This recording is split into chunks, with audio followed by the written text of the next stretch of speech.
Before moving to next steps, apart from the introduction given by Tarindu, I also would like to give a brief introduction about ourselves. So, as you know, we Testers is a software quality assurance service provider, and we are based in Sri Lanka. So, as test engineers, our objective is to ensure the flawlessness of the application by ensuring it is in the competitive edge. So our job is not merely focused on to find out the bugs. Apart from that, ensuring that particular application is armed with competitive features to provide the necessary product and services to the end customers is the other main responsibility we have. Regarding our workforce, we are working with mid-senior and senior test engineers at the moment. So as senior test engineers, we would like to give value addition to the clients we are working with. Therefore, we would like to go with these tailored software testing strategies that can help to contribute for the cost deduction approaches. So today we are going to discuss how well-defined software testing strategies contribute to the cost savings of software projects. And before moving to the strategies, I would like to highlight the importance of testing and the associated cost and consequences of poorly tested software. So, so basically, if the particular software is not adequately tested in the early stages, basically there will be undetected bugs in the later stages and the production phases. So, if you consider about a bug in the early stage, at that time, particular application is not tightened up with doesn't have a tightened structure, and at that moment, it is not integrated with many modules and features. So, fixing bug in the early stage is much cheaper than fixing bugs in the production phases and later stages. So when there are any undetected bugs in the later stages, so production phases, most probably if it is in the production phase, so these bugs will be communicated by the customers via customer complaints. And if there are any bugs in the later stage, at that moment, the particular application will be integrated with many modules and features. At that time, the impact of this bug can be spread across these integrated areas. So sometimes that bug will be a root cause for many bugs. That's why we have to face a higher number of bug rates in the later stages if there are any undetected bugs. So when it comes to the task of the development and testing teams, basically when the development team has to fix a bug in the such a situation, then they have to think about what are the impacted areas, and based on that, that bug needs to be addressed. When it comes to the our end, then we also identify what are the impacted areas, and another round of regression testing needs to be required to address that because of that bug fix existing features are not affected.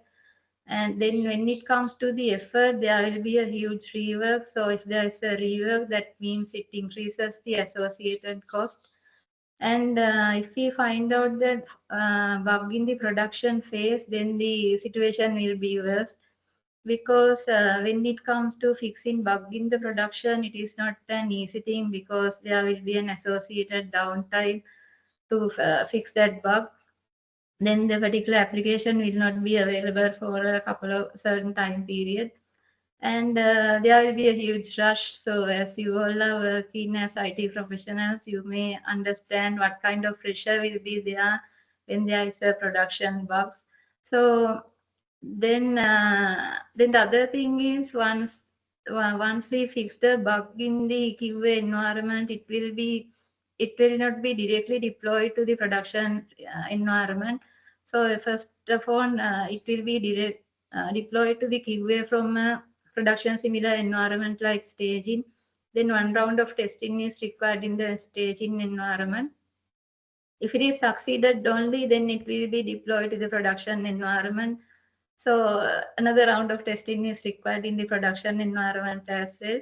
So you can understand what kind of lengthy process is associated when fixing a production bug and testing it and deploying to the final live environment. So basically, because of that rush and pressure, definitely there will be a technical debt where most of the times we have seen that because of the time constraints and pressurized environment, the development team used to give a temporary solutions rather than working on a proper solution. So as it is a temporary solution, again they have to work on a proper solution by paying back that debt. So, so as you can see, there will be more development cycles. Then, simultaneously, there will be more testing cycles, deployment cycles. So there will be more hot fixes and patches.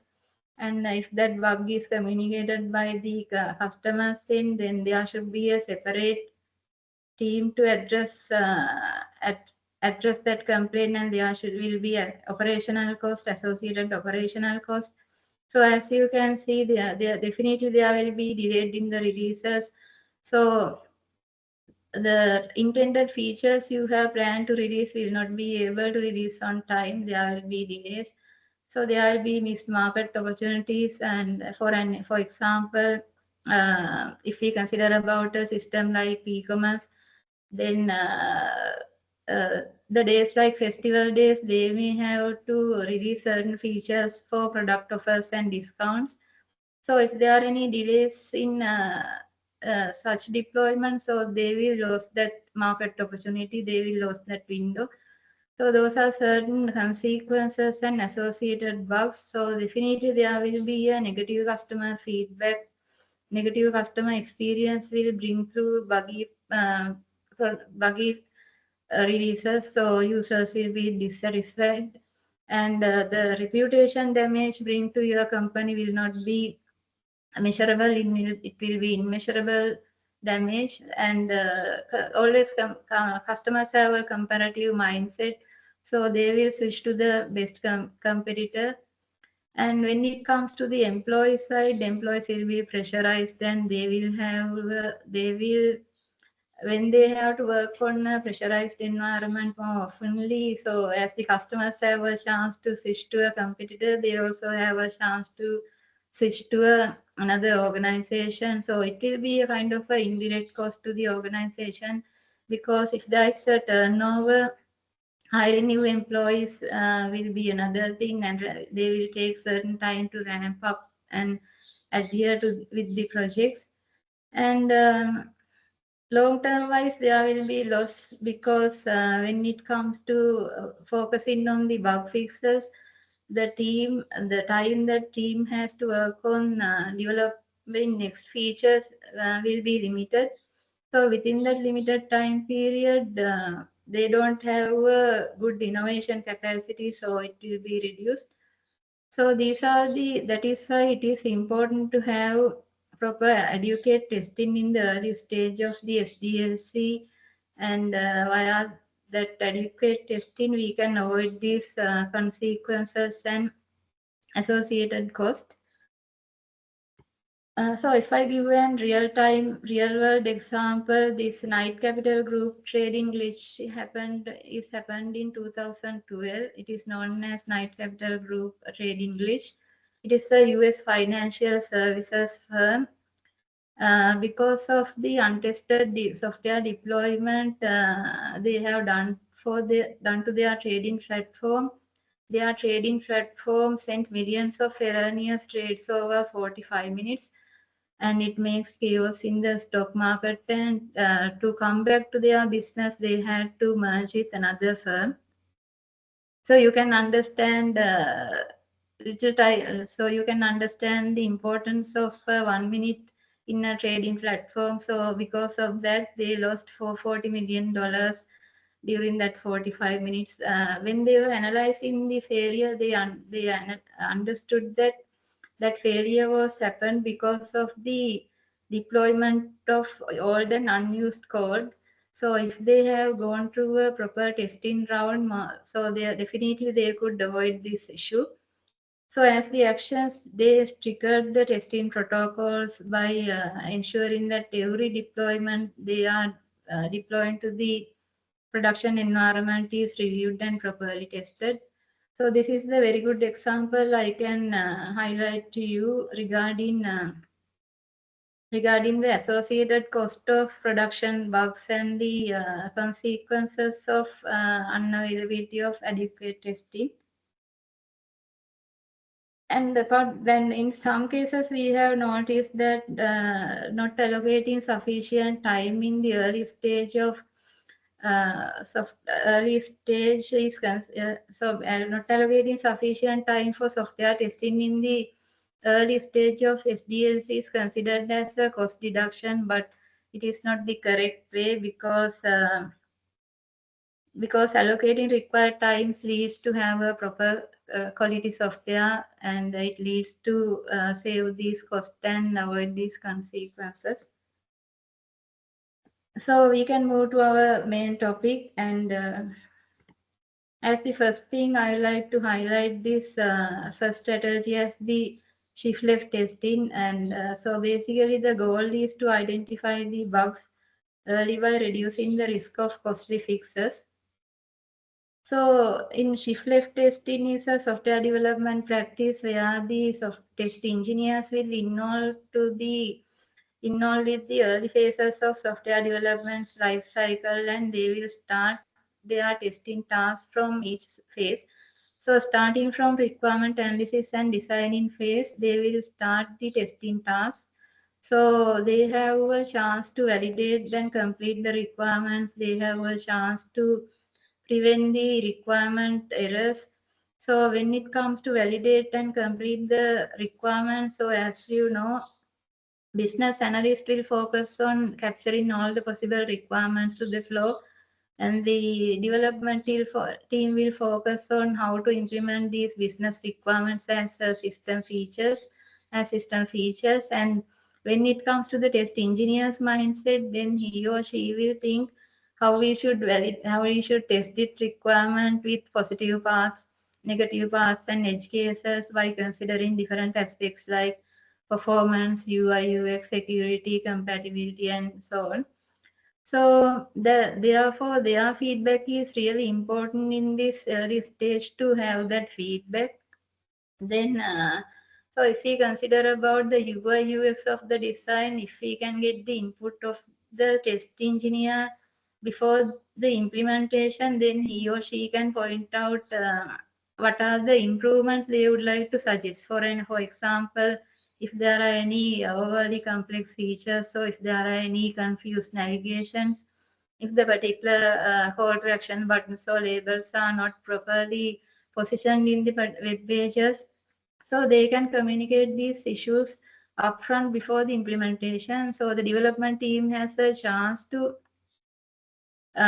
work on another round of bug fix, right? So basically, via this strategy, we can avoid the bugs as well as we can use this as a bug prevention action. And the other thing is regarding the performance aspects also, if we consider about a system like e-commerce, as you know, it has a search functionality with many filters.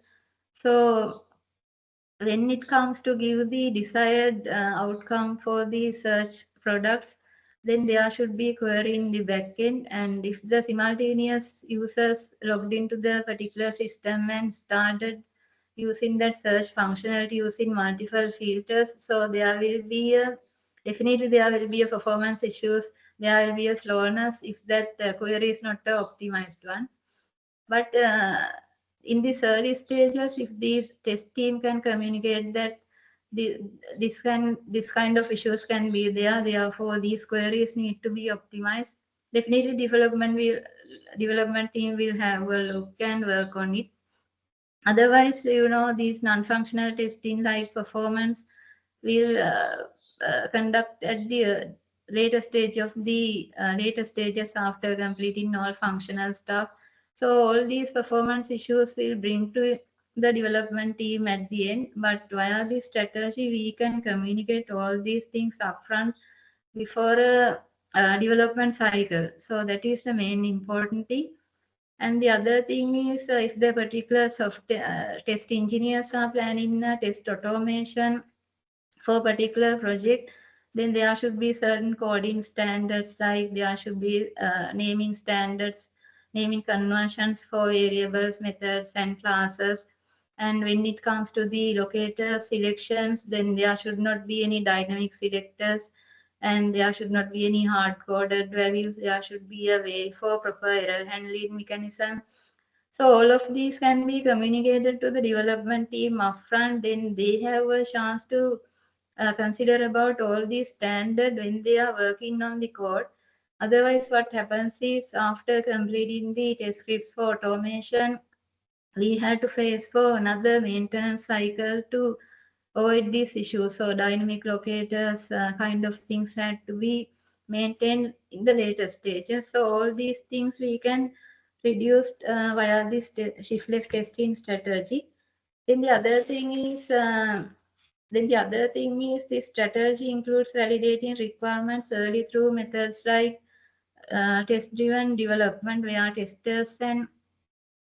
testers, business analysts, and development team have collaborated with each other and write the test cases to have a better understanding about requirements. So in the past projects, we have seen that one of the major root cause for issues is unclear requirements. So basically, the team members will be in different pages, so they will have a different understandings. So we can avoid these things via this collaboration. And in the past projects, we have worked with projects that have well documented requirements, and there were certain projects that didn't have any documented requirements at all. In that situations, we had to gather the requirements via discussions and via system demonstrations.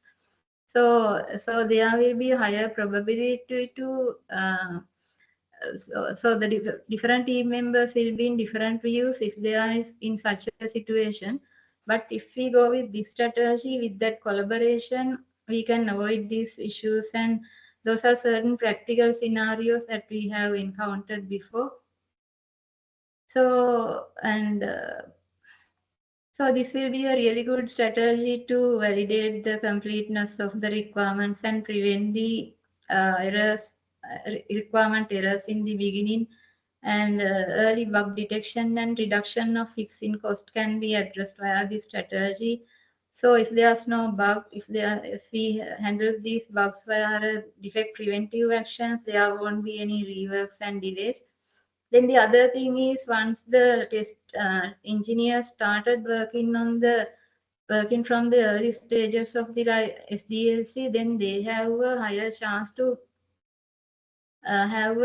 do a comprehensive testing. So there will be a good test coverage. So if we can ensure that there is a good test coverage, then definitely there won't be bugs. So early bug detection will be there, comprehensive test coverage will be there. Then there won't be any issues in the later stages of production phases. So when it comes to the next strategy, risk-based testing is the next strategy I would like to highlight as the next. So goal is to identify critical and high severity bugs first to reduce the risk of costly fixes. As you know, when it comes to fixing bugs in the later stages, it associated with high cost, as I mentioned you earlier. So via this risk-based testing strategy, we are planning to identify all possible critical and high severity bugs as soon as possible. So here what we do is we focus on the complex, risky, and business-wise important areas that have a high impact if they fail.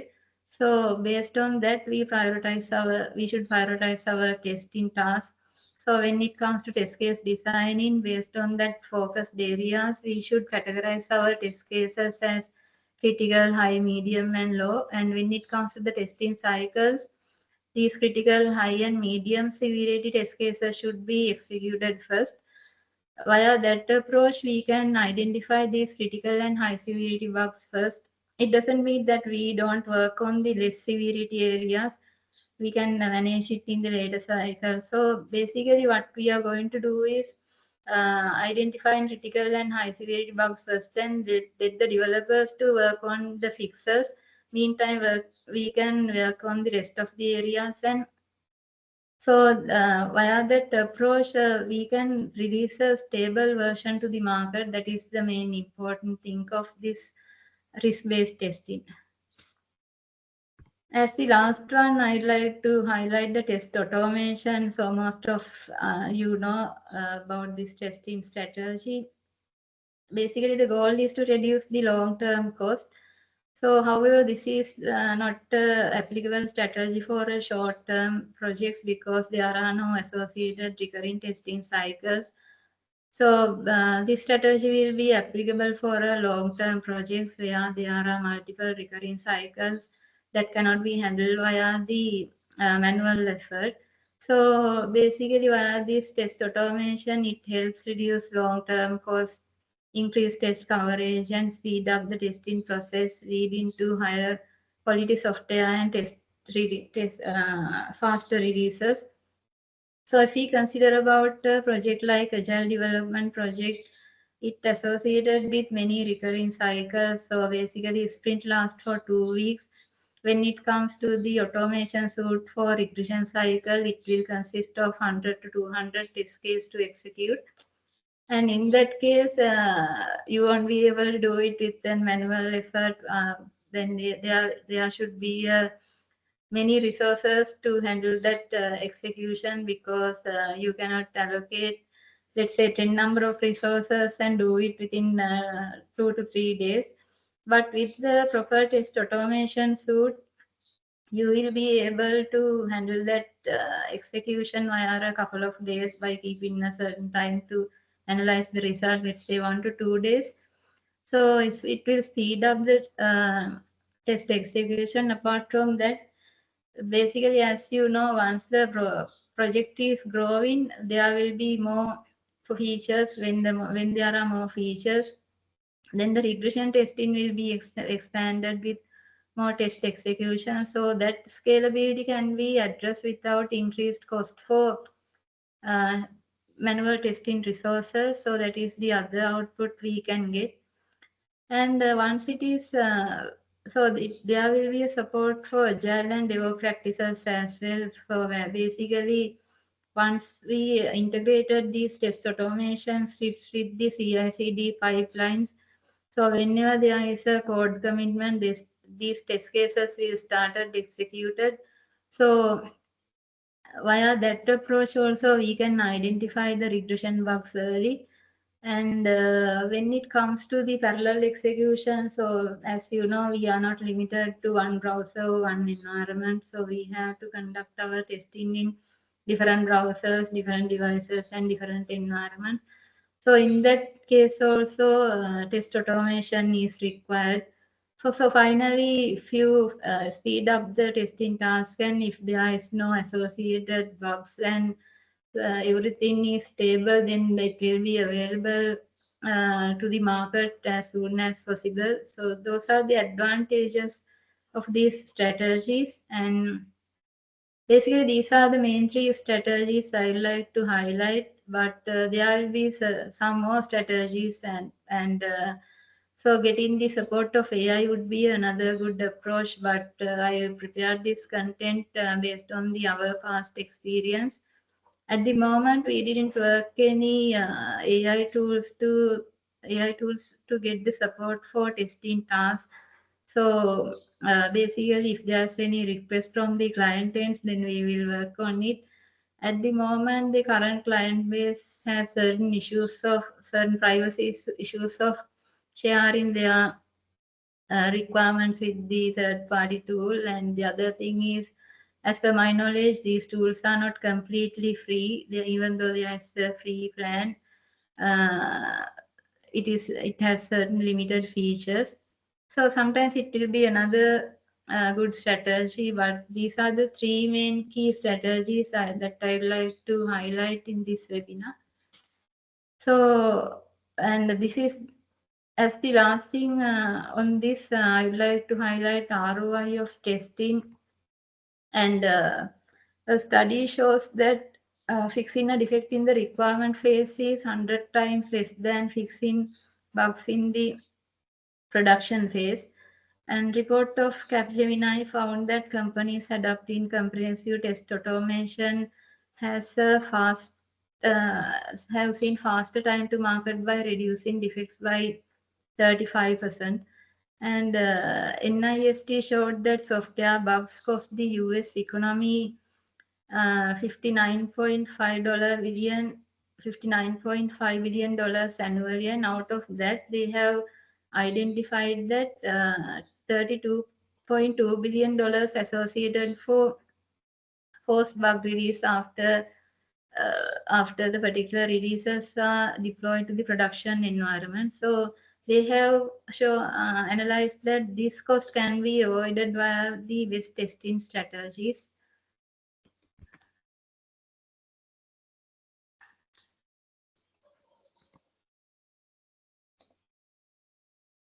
So these are the all things that we would like to discuss today. And as a summary, we have discussed the importance of testing, especially the importance of testing in the early stages, and what are the associated costs and consequences of poorly tested software inadequate testing.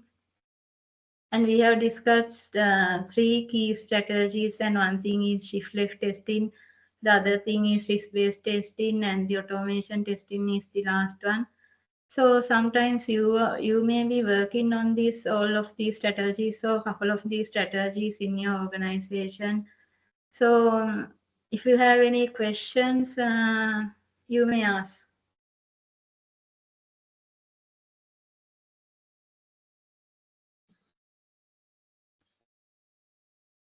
Hi team. So you can ask your questions as Vishaka mentioned. So you can use the chat also. If you have any question, you can ask your question through the chat.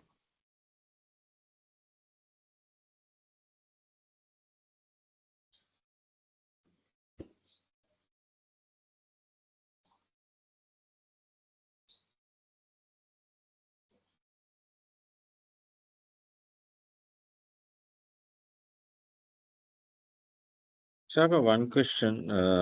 So when we are implementing, let's say we are implementing a solution, right? So when it comes to test cases, so we can we specifically focus on acceptance test cases first, and then after we will go through the rest of the test cases, considering the time to deliver to the market this product. What is your opinion in that case? What do you mean by the acceptance test cases? Can you hear my voice? Or? Sorry? Because let's say we have 300 test cases to test, but out of 300, let's say 200 are critical. Yes. So we are making a decision. Okay, we will proceed with 200, and we will move the changes to production, while we test the rest of the test cases in UAT. Will take some time. So, what Okay. is your opinion in that kind of a situation? Because time to deliver also a critical task for the project managers. Yeah. So in that case, basically, then if there's tight deadline with limited resources, so to execute these 200 test cases, then we should identify what are the most important aspects. So basically, what are the risky areas? What are the critical areas? So at that moment, there will be for the business there will be important areas. So out of that 200 also we can prioritize the necessary test cases.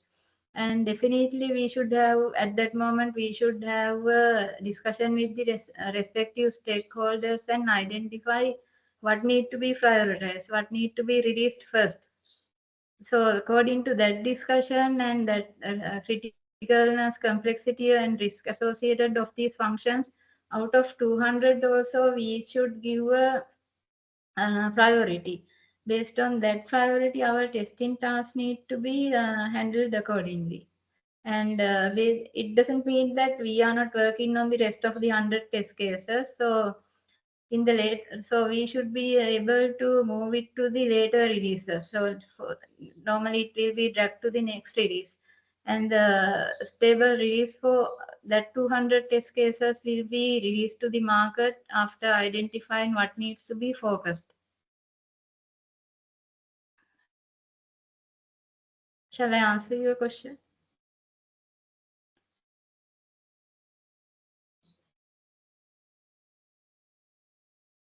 Did I answer your question? Yeah, thank you, Vishaka. Okay. Shaka, I want to check with you. Mm-hmm. So if, let's say, if you are automating, Oh, which area, like when you are automating test cases, right? Like, let's say in an application, there is most commonly used part and least commonly used part, right? So there may be areas that people don't touch that much, like say some master data setups or things like that. And there may be areas where they touch every day, right? And they change every day also. I mean, the frequency of change also more. So which area should be prioritized? The areas that we usually don't touch or areas that we frequently touch? So why I'm asking this question is, I've seen many of the times we have fully working automation test cases that are on areas where I usually test. But when it goes to that, like, some other areas where people don't frequently use, that area is broken that nobody knows after a while. So if you're automating, what do you think? We should automate the frequently used areas or like, infrequently used areas? However, we should take on the frequently used areas for the test automation, because there is no point of working on the test scripts for uncommon areas, because when it comes to test automation execution, we have to consider, when it comes to recurring cycles, these most frequently used areas will be considered to verify the existing functionalities. Somehow there should be a manual intervention to cover the edge cases and the functions that you have mentioned, like not commonly used areas. So I believe these areas need to be addressed via the manual intervention. There should be a manual effort for these areas. However, to give an answer to your question, these frequent areas need to be identified. These frequent areas need to be taken into the test automation. Okay, thank you. Okay. So the other question is, maintaining of automation packs becomes extremely, I mean, when you have, like, that becomes a costly affair, right? So any tips on how can we improve the maintenance of automation packs themselves? Okay.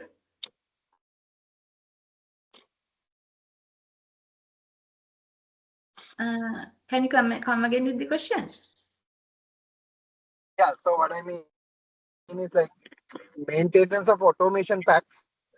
I've noticed that that's becoming an extremely costly area, like, where we spend so much time on maintaining automation packs, and which is again cost.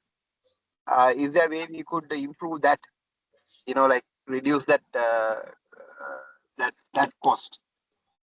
Yes, basically, normally that has happened because of the unavailability of coding practices. So that's why, via the shift left testing strategy, we have mentioned that this coding practice should be inbuilt at the first instance itself. Otherwise, definitely there will be a maintenance cost for test scripting. So basically we have seen that this maintenance cost is available. We had to maintain these test scripts because of there are, because of it could be dynamic locators, it could be hard coded values. So it could be because of the unavailability of proper naming conventions for variables, classes, and methods. So if there is no such a better code practice, definitely there will be a associated maintenance cost when it comes to test script maintenance, Govinda. So that is how we should avoid it, because at the time of start coding, we should let development know that, hey, we have a plan of test automation and these are the coding practices you should have adhered with. So that communication needs to be communicated to them upfront. So definitely there will be a maintenance cost if not.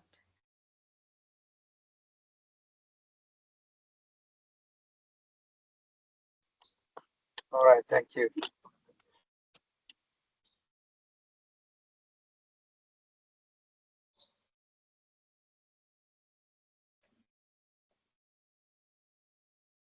Great. Any other questions?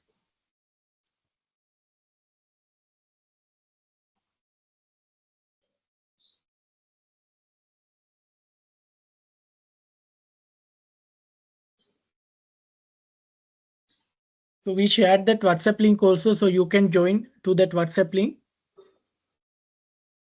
WhatsApp group. So then you can communicate with the SLITP team members, XCOM members. Plus, we will add Vishaka also if you have any questions. So you can ask that question from all our trainers for our upcoming sessions. Since there's no further questions, so I think we can wrap up the session. Yes, if so, we can wrap up the session, and thank you so much for joining with us, and I really appreciate your time.